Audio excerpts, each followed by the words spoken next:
Hello, and welcome to the May episode of Let's Talk Oregon. I hope that you have been enjoying the weather as much as I have lately and enjoying all the new freshness of the blooms blooming everywhere around us. And today's show, even though it's in the month of May, is actually going to be foreshadowing some major events happening in Oregon in June. So on today's show, our first guest is going to be Glenn Linzmeier from the Oregon Chamber of Commerce as he talks to us about plans for Summerfest 2024. And in the second segment after the break, we'll be here with Heather Young from the Oregon Area Historical Society as she foreshadows the upcoming ice cream social at Triangle Park. So, Chief, now I know you play two roles here in Oregon. Obviously, you got your fire chief gear on today, but you're actually here on behalf of the Chamber of Commerce. Exactly, Mike. Yeah. And thanks. And I'm glad to be here today for the community and also for the Oregon area. And yes, a lot of folks here in Oregon know me as the Oregon Fire and EMS Chief. Been here for, again, since 2016. Great community and all that kind of stuff. So today it's a whole different realm for me to basically come here and talk to you. They talked me into basically getting on the Oregon Chamber a few years ago. And what was my next venture in my life is to try to help organize and kind of, lead Summerfest down in Oregon after COVID. All right. So, and you said you were approached or you asked, how did you exactly come about onto this new role on the Chamber of Commerce? Well, about a couple of years ago, the Fire and EMS District was always involved with the planning of Summerfest, and we've had different events going on down there, the chicken dinner on Sunday afternoon and all that kind of stuff. But over the years, you just kind of, you work with the different civic groups and you work with the Oregon Chamber, basically promoting the businesses and everything else that's happening in this Oregon area. And they were looking for a board member, and they said, Fire Chief, what do you think about being a board member for a while? And about a year and a half ago, they talked me into that. So for the last year and a half, I've been kind of helping the chamber out and working with the businesses and trying to promote the businesses in the Oregon area. And then the next thing you know, we got a committee going, and then they said, Fire Chief, what do you think about leading the committee? Yeah. And the Fire Chief said, okay, I guess in our spare time, we'll help lead the committee. Yeah. And then next thing, we're planning the committee, and we're trying to do all this stuff and getting people together to make this, Summerfest what we believe it should be for us here in Oregon. Well, that's fantastic. Must have been doing a great job if they wanted you to step up and lead the process. So, when thinking about planning and organizing this type of event, what are the ultimate goals for you, and how do you know you've had a successful event after the rides are gone and the tents are down, and you reflect back? How do you know Summerfest was going to be a success? Well, there's a couple different things. First and foremost, my focal point is always the public safety. No matter what I do, I've always been brought up into public safety.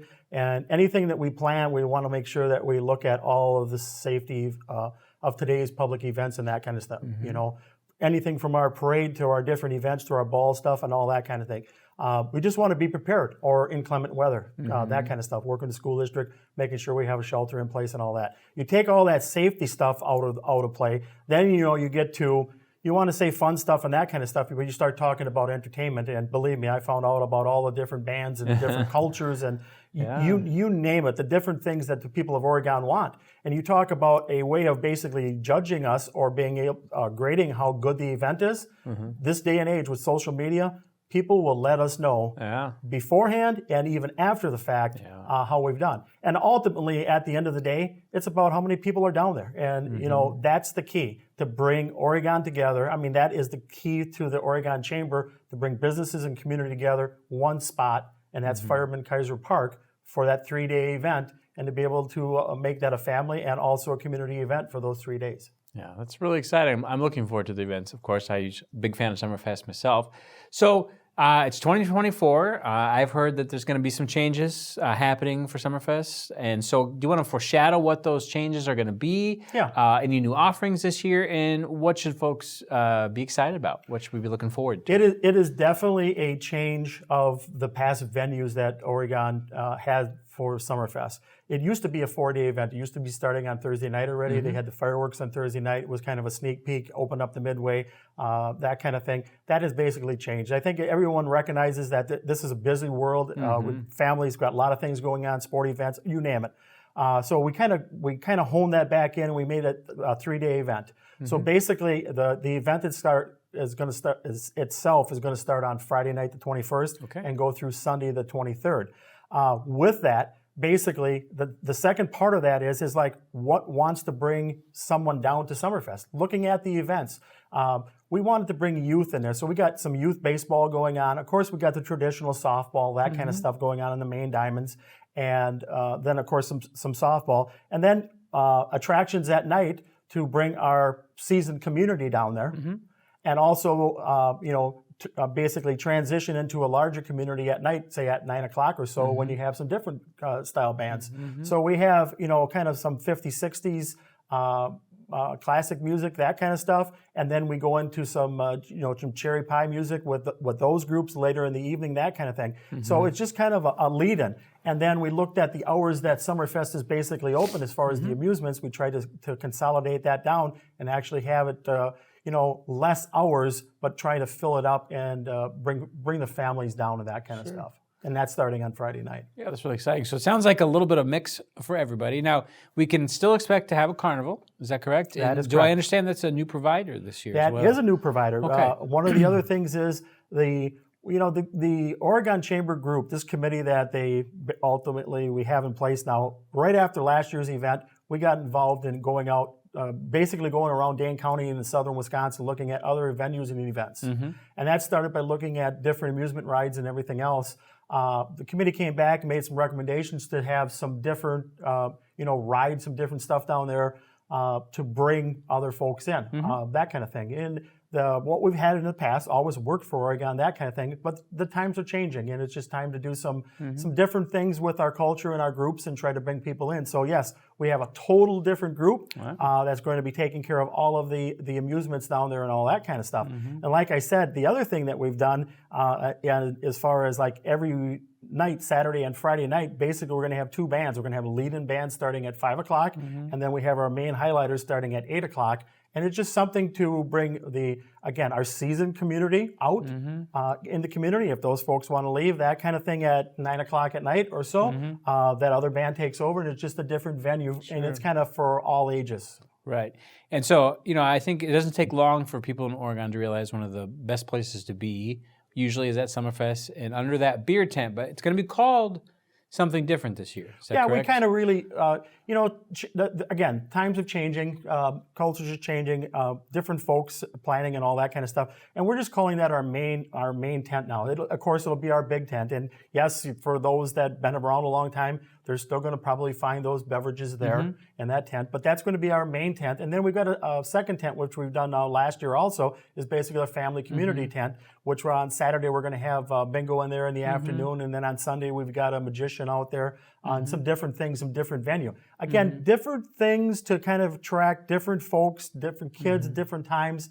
Just have some events to be able to pull people down there, along with all of the other, all of the tradition things like we had, like I said, in the past, you had the baseball, softball, we got the pickleball group, we got some volleyball going on down there, and then Hy-Vee's working with us on doing the bag toss on Sunday afternoon also. So just a lot of different things, bringing the community out, a lot of different events, and again, our grade will basically be at the end of Summerfest. Hopefully we get a lot of thumbs up on the old Facebook page. That's great. So I think it sounds like a really fun event, sounds like a lot of variety, and a really nice way to kind of meet everybody's needs in this diverse community of ours. So kind of looking back at the past events of Summerfest and knowing that this means so much for the community, why do you think this has always been such an integral part of Oregon culture? Again, since I've came to Oregon, and one of the reasons why I came to Oregon, is it always has felt as this is like small town USA, Mayberry USA, however you want to look at it.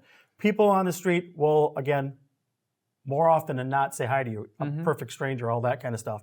And I think all of our community here, and that's still the fun part about being here, is you can go out, you can say hi to someone, and you can help someone, and they appreciate it, and they appreciate it because they look back and smile at you.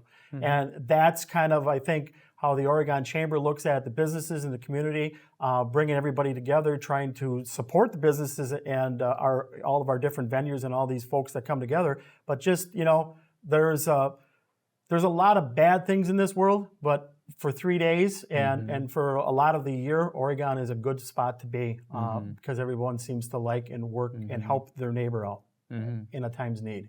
Yeah, well, that sounds fantastic. And I think, as a resident here myself, I always look forward to that time of year. The time of year is a little bit more relaxed, and it's a really nice time to get outside and enjoy the weather that we have that time of year, enjoy the fireworks show, and just enjoy that sense of community that Oregon has. So now, if you're new to Oregon, you're like, hey, what is the Summerfest thing? Where do I go to find information? What do I find about ride prices, what bands are scheduled when, the schedule events? Where do we want to point people to if they're looking for more information about Summerfest? Well, I'll tell you what, our marketing folks have really stepped it up the last 2 years now. So we have, again, a www address, which is basically really easy, www.oregonsummerfest.com. You go there. It should have all the latest and greatest schedules and times and everything else.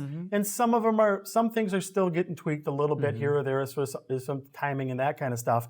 Like, again, I'll point out just in general, fireworks used to be on Thursday nights years ago. It is on Saturday night now of Summerfest. A little bit different, that kind of thing. And probably one of the biggest things that already hit Facebook, and I'm sure people have talked about it locally, is our change of parade time. Parade used to be always start at noon. Our parade now starts at 11 a.m. So we're working with our churches and our clergy around town to let them know about that. And again, the goal ultimately in the future is to try to have a non-denominational mass at Summerfest grounds in the future and try to tie that all in.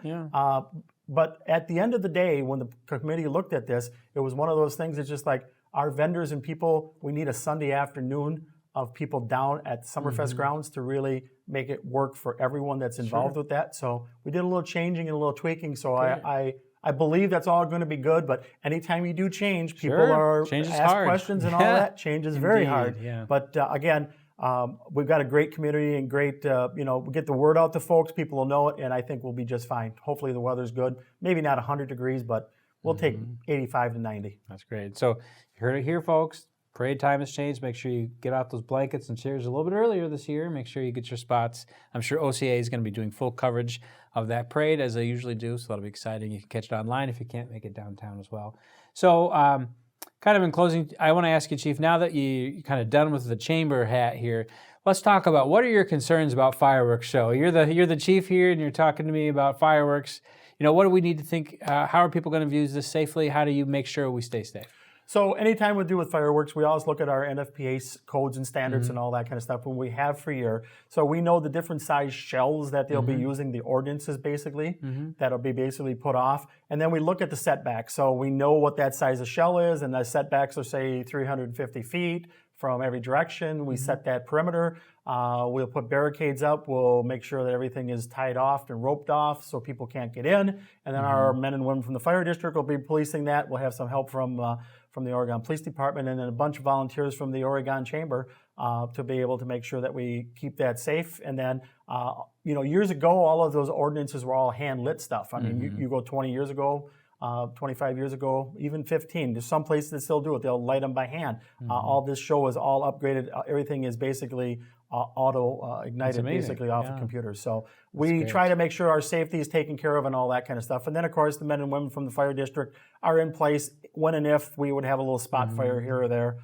that kind of thing. So, but most of the time we look at the wind, we try to plan everything, set the shells accordingly, and successful events accordingly. Well, that sounds exciting. I'm glad we're in good hands with you. So I think I speak on behalf of OCA Media and the community itself. Thank you for your service, not only as the fire chief, but also in this new role as a board member on our Oregon Chamber of Commerce board. So thank you very much. Yeah, it's nice to meet you, and we'll have you on the show again, I'm sure. Very good. We're going to take a break, and when we come back, we'll be here with Heather Young from the Oregon Area Historical Society. Thanks.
I debate all day. It's what I do. But there are some things that are undebatable, like your mental health. I was in a dark place when my brother passed away in a car accident. I was depressed in ways I never imagined. Reached out, and my sisters came, my pastor, my therapist. They helped me get through it. I found that the more I spoke up, the healthier my mind became. When you love your mind, you can go so much further. Find mental health resources at loveyourmindtoday.org.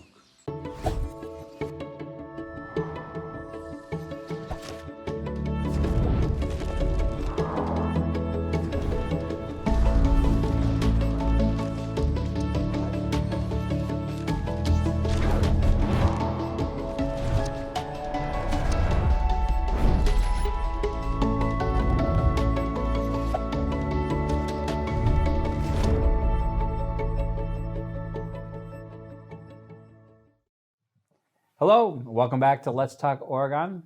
I'm here with our second guest of the show, Heather Young from the Oregon Area Historical Society. Welcome to the show, Heather. Glad to see you.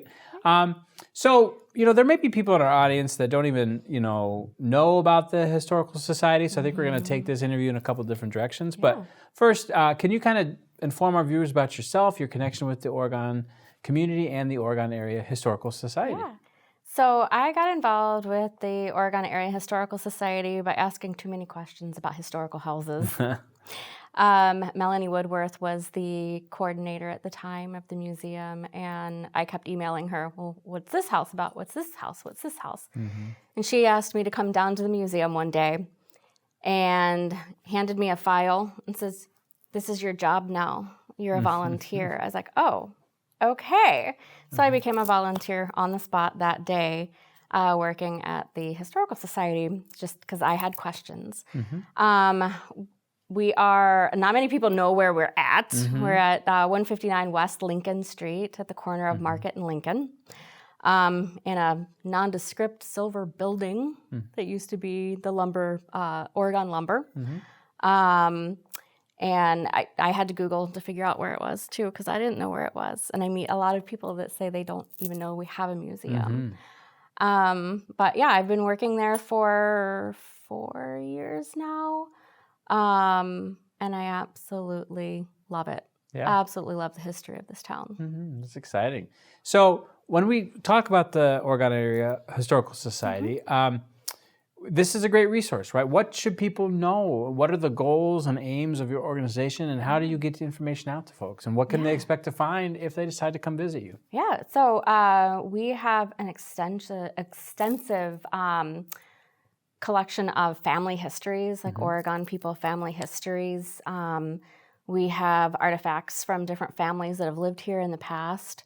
We cover a huge district of, basically it's the Oregon School District that we cover. Fitchburg, town of Dunn, a little bit of Brooklyn, but Brooklyn has their own historical society.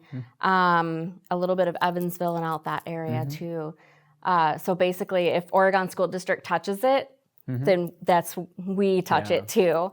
But we have so many different historical artifacts around the museum, from what a kitchen would have looked like in the 50s to farming equipment from the late 1800s, turn of the century. Nice. And we just got a new phonograph, which is my favorite thing on my desk right now.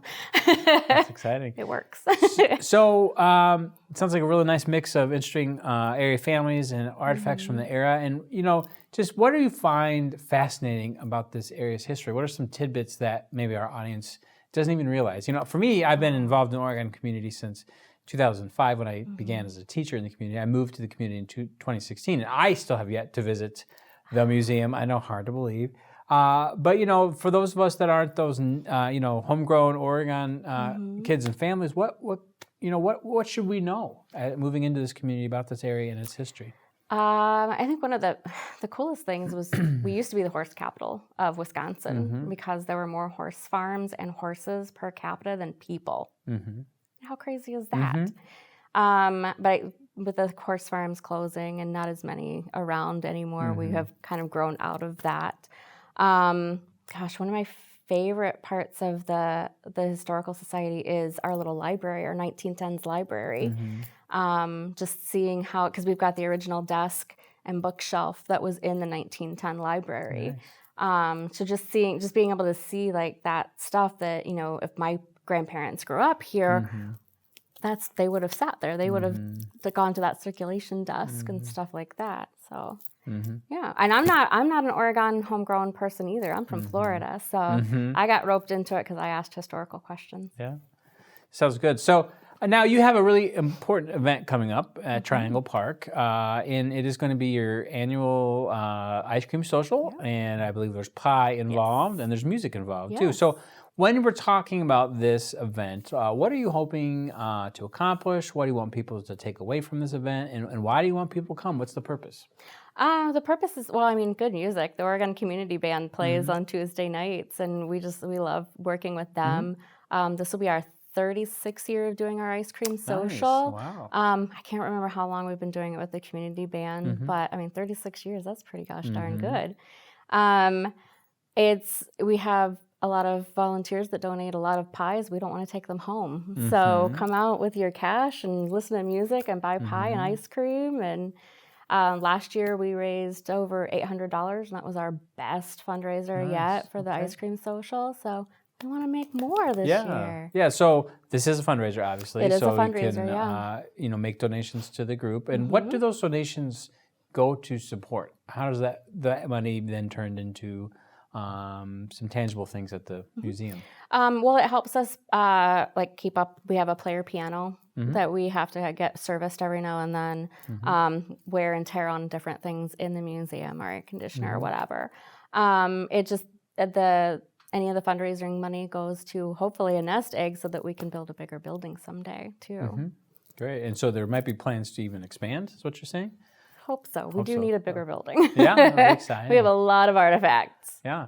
And so we got music, we got pie. It's a family-friendly event, correct? Bring your own chairs for the music, right? Yep. Bring your own chairs. We'll have pie. We'll have ice cream. We'll have bars, cookies, and water. Okay. For sale. Exciting. I'm looking forward to it. June 18th. We start serving ice cream and pie at 6. Okay. Music starts at 7. Okay. So that night, ice cream and pie for dinner is what I would say, right? No reason to cook your own dinner when you can have ice cream and pie for dinner. So what other events do you have planned in the year? And what other kind of sampling events do you usually do? Are they seasonal? They're not seasonal? And what could people look forward to this coming year? The same day that we're having our ice cream social, 2 of our volunteers are going to go to the senior center and do a then and now segment, talk for the Silver Threads group. And I believe it's going to be videoed, but I'm not entirely sure. But we'll have a display of like a old rotary phone and a cell phone, or an old Brownie camera and a cell phone. So that's our then and now. We've done it. We did it at the senior center last year. We do talks at the library sometimes. We're planning on doing a couple of those this year. They're not set in stone yet.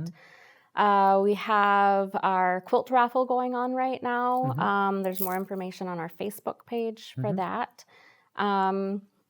That's going on until October. In December, we have our Christmas at the Museum, where we have a theme. This will be our fourth year doing this, 3rd or 4th year doing this one.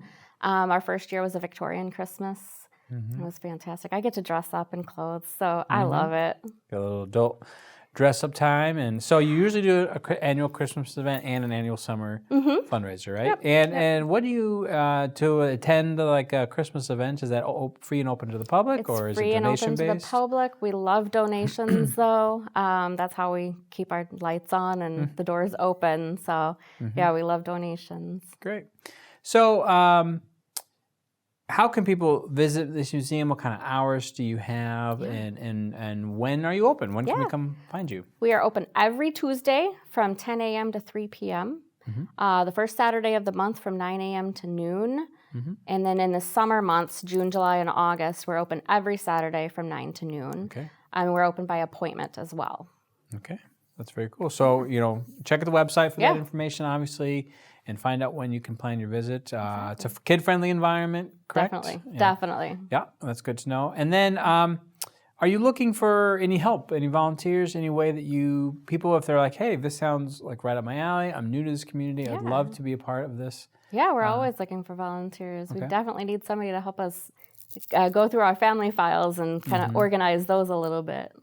And what would be the perfect ideal candidate for that? Are you looking for somebody who's detail-oriented, Somebody who's fun. Yeah, detail-oriented is important. You gotta stay on task sometimes. But somebody who loves history, loves history.